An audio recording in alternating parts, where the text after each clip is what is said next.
E então, Fred, boa noite, Alessandra, boa noite ao pessoal que nos assiste. Então, para o desafio do pedagogo, a autocobrança ela tem dois caminhos, né? Existe a autocobrança positiva, né? Porque senão você vai cair numa situação de ficar prostrado, né? Então exige a autocobrança, ela tem sendo de forma positiva, não exagerada, e eu tenho que lidar com as duas, né? No dia a dia da criança. E até às vezes quando a gente tem que educar adulto também, né? Pela andragogia, que é quando quando nós somos acionados no campo do trabalho. Uma pessoa que não consegue se motivar é um péssimo funcionário, né? Mas assim, ó, tem o outro lado que é o lado excessivo, né? É aquilo que a Alessandra estava falando. Temos que aceitar que podemos falhar. Mas não temos que nos cobrar ao ponto de nos martirizar. E podemos não ser tão perfeito. E que mesmo assim podemos ser amados com os erros, né? Dependendo da nossa história de vida e das relações que a gente aí tem, quem está ao nosso derredor vai entender que você não precisa se cobrar tanto e também não vai te cobrar. É o caso das crianças.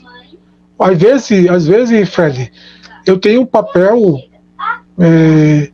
até um pouco chato de ter que equilibrar o pai com a criança. Porque temos que separar uma coisa: sinceridade do pai e sincericídio. É quando o pai, em vez de motivar, ele destrói a criança.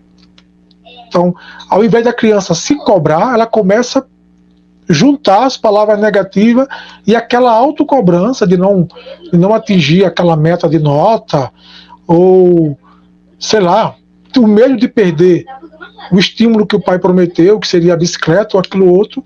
Essa autocobrança, ela não é tão boa, porque ela vai trazer consequência para aquela criança que às vezes é irreversível. É irreversível, né? Mas acontece que precisamos cada vez mais tomar consciência que fazemos isso conosco. Estou falando agora para os adultos. Temos que tomar consciência que nós fazemos isso conosco. Ou de forma excessiva ou de forma leve. Se for de forma leve, como falou o Alessandro, é uma boa, claro.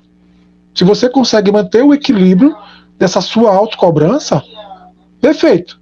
Para que, dessa maneira, tenha a oportunidade de combater esse comportamento e levar a vida de forma leve e que verdadeiramente merecemos. Falando das pessoas que se cobram de forma excessiva, né? Para entender melhor de onde vem a autocobrança excessiva e por que devemos parar de nos cobrar tanto. Se for dessa forma, se autocobrar é necessário. Se cobrar tanto de forma excessiva, talvez não. Até nessa pandemia mesmo, a autocobrança ela está sendo bem sofrida, né? Até mesmo na educação, como o exemplo que ela colocou aqui. Não é isso, Alberto? E assim, Fred, não tem como, tem coisas que não vai ter como para o educador, como, sei lá, voltar perdido. Eu aconselharia as mães a retomar algumas situações, porque assim, ó, aqui, por exemplo, aqui está selecionado, tem os dias que é uma turma, tem dias que é outra. Agora todo mundo entrou na sala de aula. Porém, o que eu tinha de conflito de criança era uma coisa específica, até que adivinha das gerações até grega. Os conflitos são os mesmos de sala de aula. Mas no decorrer de toda essa situação de afastamento, de medo, de incerteza, né? Tanto é que isso vem gerando uma imensidão de transtorno. Imagine na cabeça de uma criança. E eu estou falando de criança mas a minha atuação também como com adultos é bem mais vasta também. Só que assim, Fred, essa questão do educador, da criança é uma coisa. Da criança, o conflito da criança é algo que a gente vai descobrir agora e andando, vai trocar o pneu com o carro andando. Tá? Agora, para nós, o educador, o pedagogo, cara, tem que se refazer. De alguma forma, e olha que não é fácil, porque assim, ó, a grade, ela já tem uma definição, né? Ela já tem uma definição do que vai ser aplicado. Quando acontece uma coisa dessa, é como se você retomasse tudo. Não são as mesmas crianças mais, os mesmos alunos que voltaram. Você agora vai ter que ver o novo aluno, como é que ele voltou. Geralmente, Fred, o educador, quando ele entra na sala de aula, ele tem uma semana para conhecer a criança. São métodos que são aconselháveis. Você tem uma semana e tem pessoas que levam um mês para a criança aceitar, para você descobrir como vai lidar com eles. Eu gosto muito da palhaçada, da brincadeira, sabe, de nunca ser sério com criança. Apesar que todos os meus métodos são tradicionais. Mas assim, agora após essa situação toda, para o educador, o desafio dobrou. Porque aí sim, falando do educador, nós estamos naquilo que diz o escritor Luiz Gasparetto. Olha como é complicado. Eu não tenho que dar certo. Portanto, não darei errado. Já sou o certo. Luiz Gasparetto. Por quê? Porque agora você não tem como discutir mais nada. Tanto é, Fred, que está acontecendo e Alessandra, desculpa, Alessandra. Tanto é que está acontecendo que nas reuniões agora, para orientar o pedagogo, o educador, o professor, eles estão fazendo sessão com as pessoas. Para poder entender agora o pedagogo como é exatamente. Porque numa assembleia você não tem a mesma cabeça mais ali. Todo mundo se dispersou. Então, respondendo a essa situação, todo mundo se dispersou. E está sendo uma luta de como vai ser retomada para poder, esses praticamente 2 anos, não se perder nem o educador, ele não perdeu o seu pino, e aí vocês não têm ideia de como nós estamos tendo que nos cobrar, né? E aí essa autocobrança vai gerando em alguns frustrações. Houve, Fred e Alessandra, e o pessoal que nos escuta, houve um número absurdo de afastamento de professores. Absurdo porque eu digo assim, antes os problemas que existiam na sala de aula, devido a tanta liberdade que foi sendo colocada ao longo do tempo, agora, na volta dessas crianças e dos alunos também de ensino médio, eles não sabem mais para onde, que rumo tomar. O educador, o professor.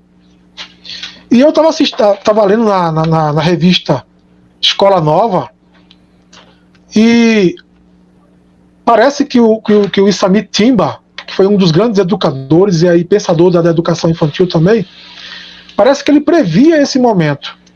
E ele dizia que cuidado quando forem dar aquilo que chama de licença premiada, né? Cuidado, porque a realidade da sala de aula é diferente de como está lá fora.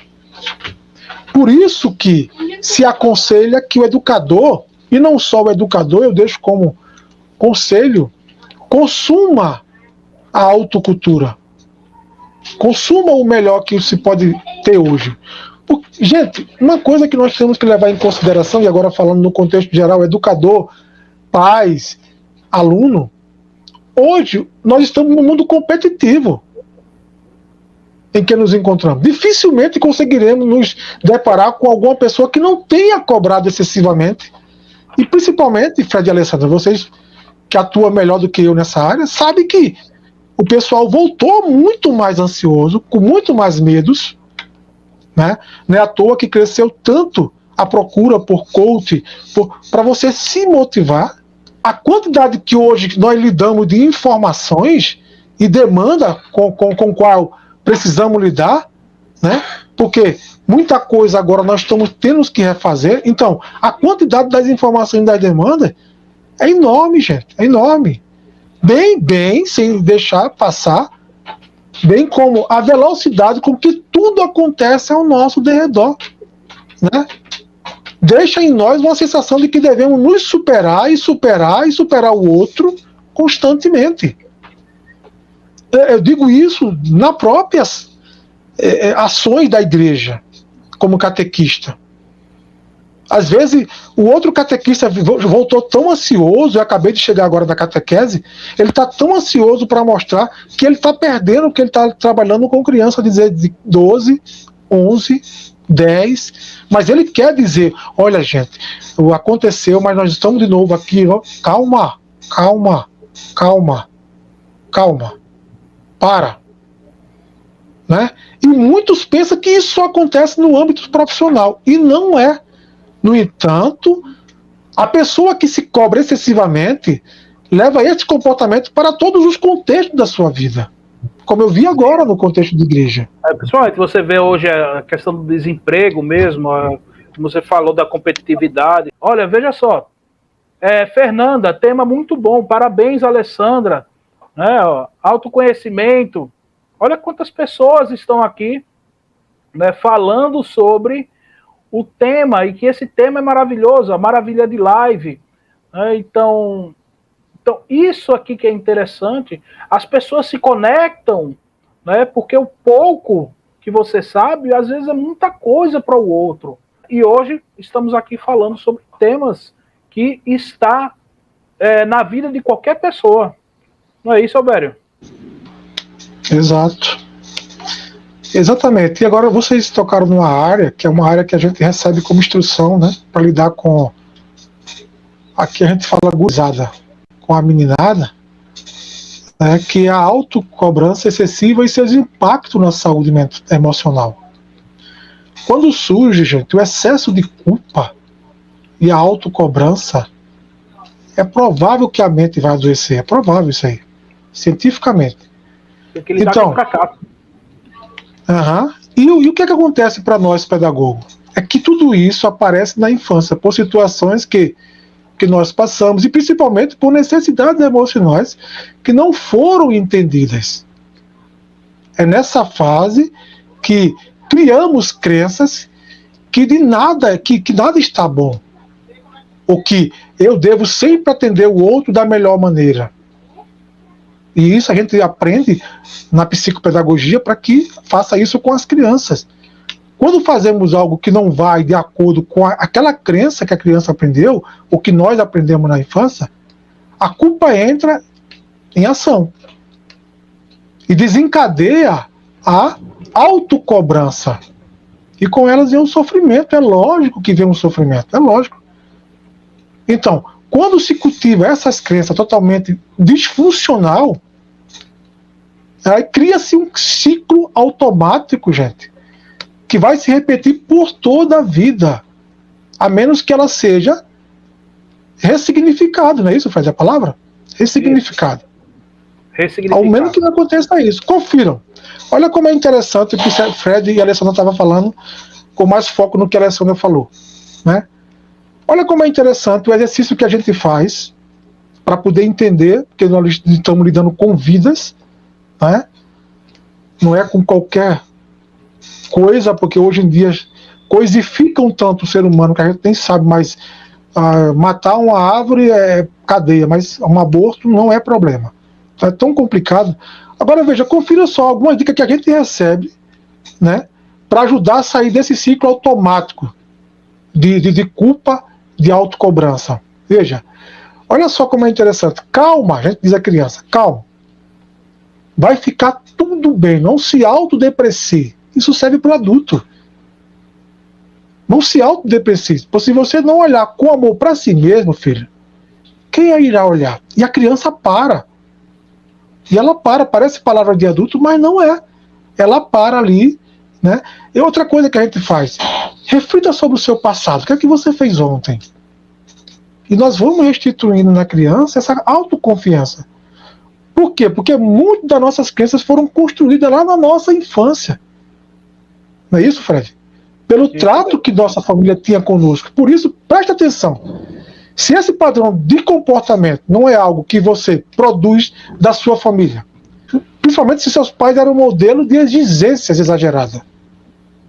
Observe que a pessoa, geralmente o perfeccionista teve pai desse jeito, que teve uma exigência de um certo exagero. E a gente observa isso na criança. Tente descobrir se a autocobrança não foi uma necessidade emocional do pai, que por algum motivo faltou para aquela criança no passado de forma diferente.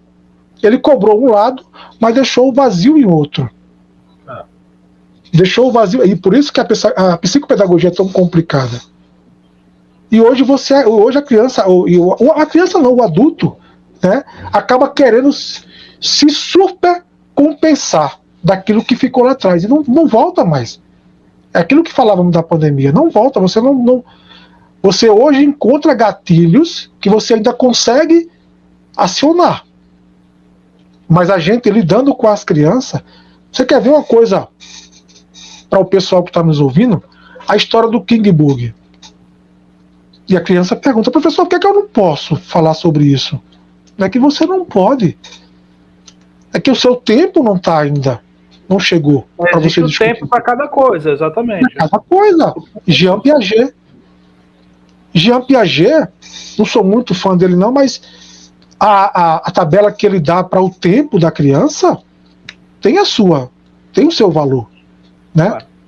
Então não seja... A própria Bíblia fala a respeito, né, quando Jesus coloca até esse ponto, né? Quando eu era criança, eu pensava como criança, agia como criança. Exato. Como jovem, pensava como jovem, agia como jovem. Agora, como adulto, eu penso como adulto, ajo como adulto. É exatamente essa ligação. Cada coisa tem o seu tempo, né? A gente fala na psicologia que é a questão da gestação, né? O tempo da gestação. A psicologia fala sobre isso. Esse tempo da gestação, ela tem a ver com o momento de cada coisa. Entendeu? Então a gente tem que saber respeitar o momento de cada coisa. Não seja tão crítico consigo mesmo, né? O psiquiatra me dizia isso. Não seja tão crítico com você mesmo, velho. Cuidado com a busca da perfeição. Pois essa é uma armadilha, gente. Uma armadilha da mente. E do quê? Da mente traiçoeira. É uma armadilha. Essa cobrança excessiva. Então, vamos estabelecer padrões que possamos conseguir cumprir. Não é isso, Alessandra? Com o intuito de respeitar a si mesmo e as suas limitações, né? Eu estou estudando sobre o TDAH. E, nossa, gente, a gente não tem ideia, né? O nível que cada um desenvolve de capacidade de pensar. Outros não. E esse outros não é diminuindo você, porque eu tenho esse problema de não conseguir desenvolver multifunções. Se eu não for aos poucos, eu piro. Eu chego a pirar. Por quê? Porque uma coisa que eu não gostaria de ter, mas eu tenho perfeccionismo comigo. E eu posso não apresentar de forma verbal que eu não gostei daquilo que o outro fez, mas em mim está a crítica, aqui dentro está a crítica. Eu faria melhor. E é involuntário.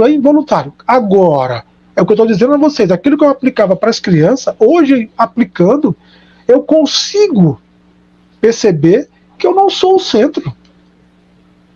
Que a minha perfeição não é o centro. Porque senão nem o casamento perdura. Nem isso que você consegue manter. Né? Então, estabelecer padrões, isso, gente, isso é uma coisa nossa, eu tive que mudar muita coisa na minha cabeça e na minha vida. Se vocês entrarem aqui em casa hoje, existe papel por todo canto, me lembrando que calma, velho, calma, vai funcionar, calma. Então, hoje, quando eu me envolvo numa atividade, claro que eu faço o meu melhor, né? Para quê? Para que a minha consciência, para que ela mesma me enalteça após a realização. e não me jogue para baixo. Então eu pego aquilo, é aquela história, o peso que eu aguento, né? Porque, gente, uma coisa que está se colocando muito hoje nessa volta da pandemia, pelo menos aqui na cidade que eu moro, é que você tem que dar o seu melhor. E aí, se antes já era complicado você competir com outros, hoje tornou-se pior. Pior. Por quê? Porque nessa briga de espaço, de eu ganhar o espaço, eu até esqueço o que é que eu tenho que fazer, porque eu vou me empenhar para ganhar para o outro. Eu até esqueço. Eu acho assim, Albério, até completando isso aqui que você está falando, da competição com o outro, né? A competição, ela sempre existiu desde o que o homem é homem, né? Ele sempre houve, sempre aconteceu isso na história. A gente tem a história dos séculos passados, 2 séculos passados, que foi a Revolução Industrial, que hoje vivemos um currículo educacional voltado a essa Revolução Industrial, onde as pessoas hoje estudam com um currículo muito para que seja aquele currículo que você tem que ter uma faculdade, etc., para poder ser melhor do que o outro, porque a indústria está pedindo isso, aquilo outro. Isso vem muito da educação da Revolução Industrial, mas isso sempre aconteceu, essa disputa na sociedade. Só que, logicamente, como vivemos numa sociedade muito maior, e num país num planeta, num mundo muito mais capitalista, é natural que vai existir esse nível de competição, né? O que não pode existir é você estar se autocobrando. É aquela autocobrança que te paralisa por questões de que você se acha perfeito ou que tem que passar a perfeição para os outros. E nem, era isso que eu ia chegar. Não é isso. Exatamente. Não é isso, era isso aí que eu ia chegar. Por quê, Fred? Porque a competição, ela é do jogo, faz parte, né? Mas assim, na ansiedade do patrão, isso está dentro do contexto de andragogia, na ansiedade do patrão tirar aquele prejuízo que veio junto com a pandemia, ele não está poupando o colaborador. E o que é que está acontecendo, Fred? Um fenômeno que está voltando é as pessoas com medo de fazer a tarefa e não cumprir, fugindo delas. E aí ele nem ganhou para o outro e perdeu para si mesmo. Você falou da Bíblia, mas do que vale você ganhar tudo isso e perder a sua paz? Não adianta. Então, o que está acontecendo? Não fuja de tarefa, porque você vai ser julgado. É preciso enfrentar e olhar de forma multifocal, né, como se diz hoje, para os julgamentos. Tem que olhar em 2 lentes, sem se sentir culpado. Só que a autocobrança pós-pandemia, ela está vindo com muito mais força. Com muito mais força. Porque não é só um assunto. Existem 2 formas de se pensar. Uma forma particular. Gente, o que é uma forma particular? Faz parte do todo.